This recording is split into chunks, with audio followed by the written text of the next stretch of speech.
Anantapuram housing board కాలనీలో ఉద్రిక్త వాతావరణం చోటు చేసుకుంది. యువకుల మధ్య తీవ్ర స్థాయిలో గొడవ చోటు చేసుకుంది. రోడ్డుపై వెళ్తున్న ఓ యువతిని ఇద్దరు యువకులు మొబైల్ ఫోన్లో ఫోటోలు తీశారనే ఆరోపణలతో ఇరు వర్గాల యువకుల మధ్య ఘర్షణ మొదలైంది. ఓవైపు ఫోటోలు తీయలేదని యువకులు చెబుతుంటే యువతి మాత్రం తీశారని చెప్పడంతో గొడవ పెద్దగా మారింది. యువతి సైతం ఫోటోలు తీసిన యువకుడిపై దాడి చేశారు. పరిస్థితి అదుపు తప్పడంతో పోలీసులు అక్కడికి చేరుకొని ఫోటోలు తీశారని ఆరోపణలు ఎదుర్కొంటున్న యువకులను పోలీసు స్టేషన్కు తరలించారు. ఇలాంటి సంఘటనలు పునరావృతం కాకుండా పోలీసులు చర్యలు తీసుకోవాలని స్థానికులు కోరుతున్నారు.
అనంతపురం హౌసింగ్ బోర్డు కాలనీలో ఉద్రిక్త వాతావరణం చోటు చేసుకుంది. యువకుల మధ్య తీవ్ర స్థాయిలో గొడవ చోటు చేసుకుంది.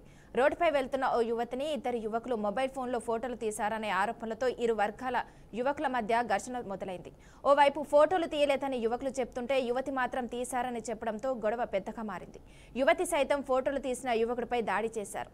పరిస్థితి అదుపు తప్పడంలో పోలీసులు అక్కడికి చేరుకొని ఫోటోలు తీశారని ఆరోపణలు ఎదుర్కొంటున్న యువకులను పోలీస్ స్టేషన్కు తరలించారు.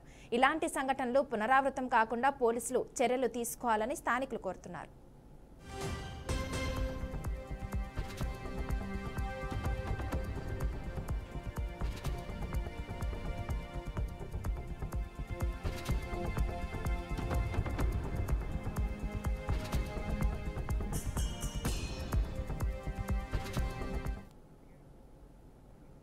అంబేద్కర్ కోనసీమ జిల్లా పి గన్నవరం నియోజకవర్గంలో టీడీపీ జనసేన నేతల మధ్య ఘర్షణ చోటు చేసుకుంది.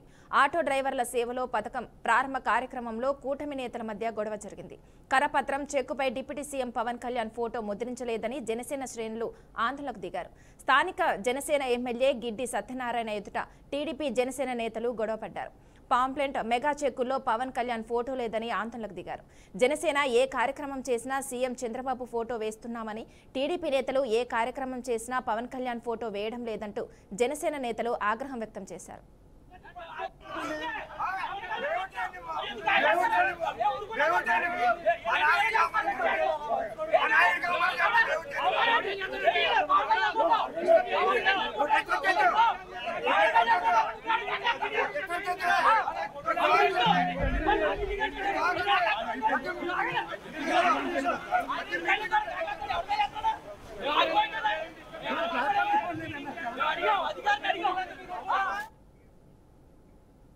నిర్మల్ జిల్లా బైంసా మండలం వానల్పాడు బతుకమ్మ వేడుకల్లో విషాదం నెలకొంది. గ్రామానికి చెందిన రుషిత అనే నవవధువు రాత్రి బతుకమ్మ ఆడుతుండగా అస్వస్థతకు గురైంది.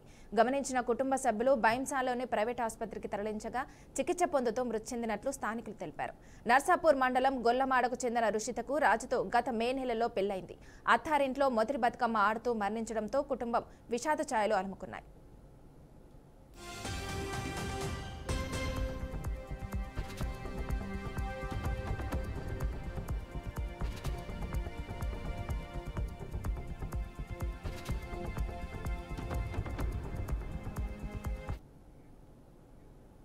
టీమిండియా వన్డే కెప్టెన్ గా ఉన్న రోహిత్ శర్మకు బీసీసీఐ షాక్ ఇచ్చింది. ఆస్ట్రేలియాతో వన్డే సిరీస్ కు బీసీసీఐ భారత జట్టు ప్రకటించింది.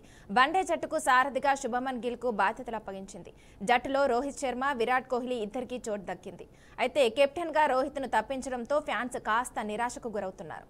ఈ మేరకు నెట్టింట్లా పోస్టులు పెడుతున్నారు. మరోవైపు మార్చిలో ఛాంపియన్స్ ట్రోఫీ ఫైనల్ తర్వాత రోహిత్, కోహ్లీ ఇద్దరూ మళ్లీ కనబడలేదు. ఆస్ట్రేలియాలో 3 వన్డేలు, 5 టీ20ల సిరీస్ల కోసం భారత జట్లను శనివారం సెలెక్టర్లు ఎంపిక చేశారు. వన్డే సిరీస్లో ఇద్దరికి స్థానం కల్పించడంతో హర్షం వ్యక్తం చేస్తున్నారు. ఆస్ట్రేలియా పర్యటనలో 19 రోజుల వ్యవధిలో భారత్ 8 మ్యాచ్లు అంటే 3 వన్డేలు, 5 టీ20ల ఆడనుంది. అక్టోబర్ 19న వచ్చే వన్డే సిరీస్ ఆరంభమవుతుంది.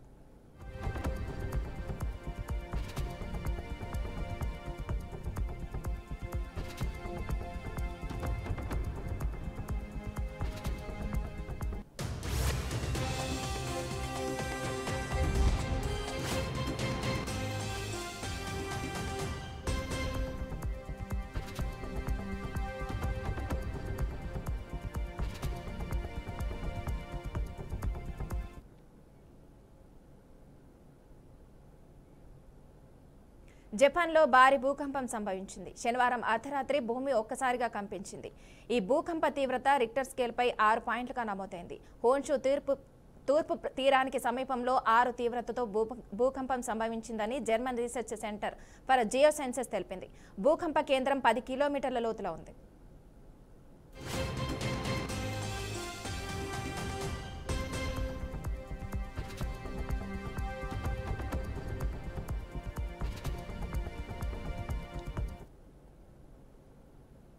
జపాన్లో భారీ భూకంపం సంభవించింది. శనివారం అర్ధరాత్రి భూమి ఒక్కసారిగా కంపించింది.